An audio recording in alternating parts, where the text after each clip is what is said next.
Ernest Hemingway. Just saying the name conjures up these huge images, right?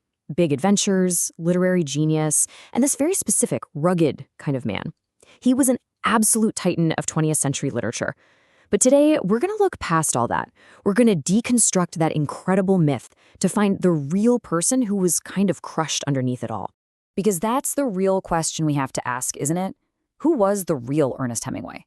Was he that larger-than-life icon the world saw?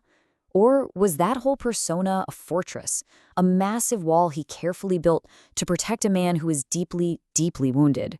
I mean, the public myth is so powerful. We all know it. Nobel Prize winner, big game hunter, war hero, literary giant.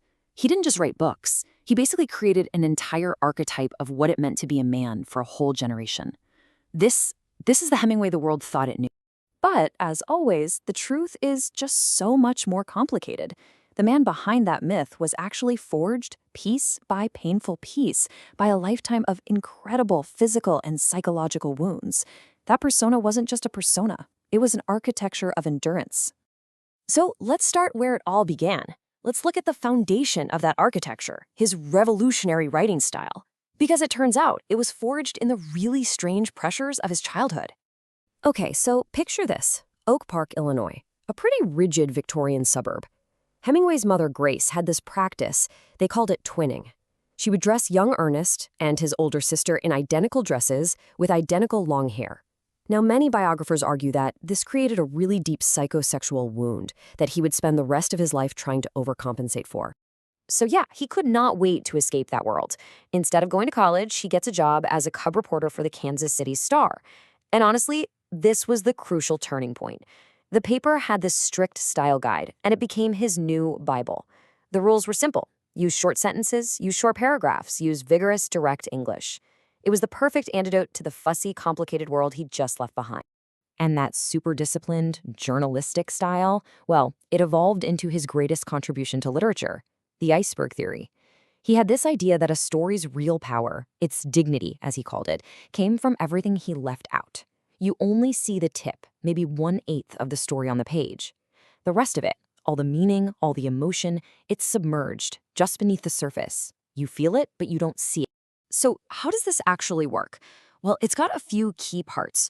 First, it leaves out a ton of context.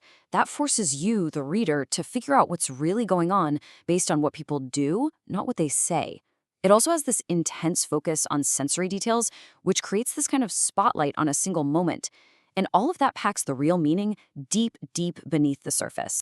So Hemingway's got this new style, and it was about to be tested by a whole new kind of wound, the absolute cataclysm of war, which would end up forging his most famous literary creation.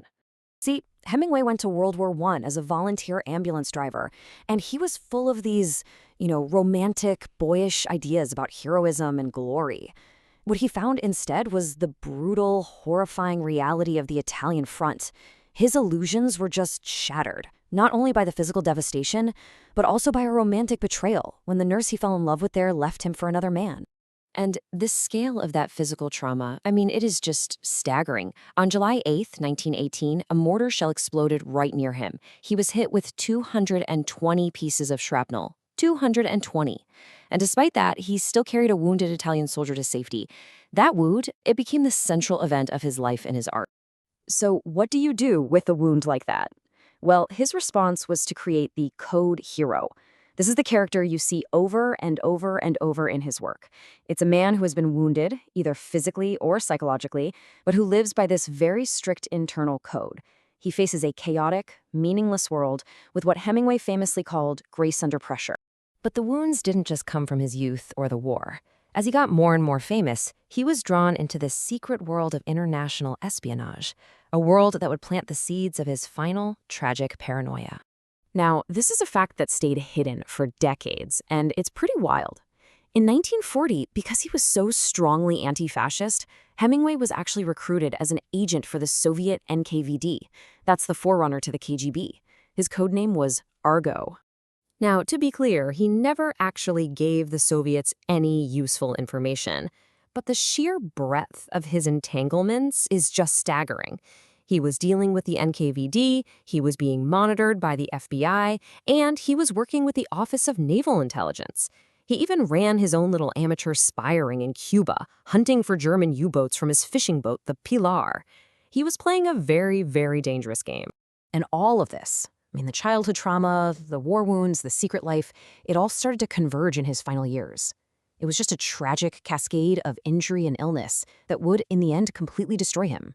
You have to understand, Hemingway was incredibly accident-prone, especially with head injuries. A skylight fell on his head, a bad car crash in London, but the truly devastating blow came in 1954. In Africa, he survived two separate plane crashes in just 48 hours. He suffered a fractured skull, multiple severe concussions. The cumulative damage was immense. It likely resulted in CTE, chronic traumatic encephalopathy. And on top of all that physical trauma, there was this dark genetic inheritance. It's a pattern that some people have called the Hemingway curse. His father died by suicide. So did his sister, Ursula, and his brother, Lester. And years later, his granddaughter, Margot. The family was just plagued by depression and mental illness. So by the end, Hemingway was a wreck. He was absolutely convinced his phones were tapped, that his car was bugged, that federal agents were tracking his every move. And everyone, his friends, his family, his doctors at the Mayo Clinic, they all dismissed these fears. They said he was having paranoid delusions, that it was a symptom of a complete mental breakdown. And here it is, the final, gut-wrenching tragedy of his life. He wasn't delusional. They were watching him.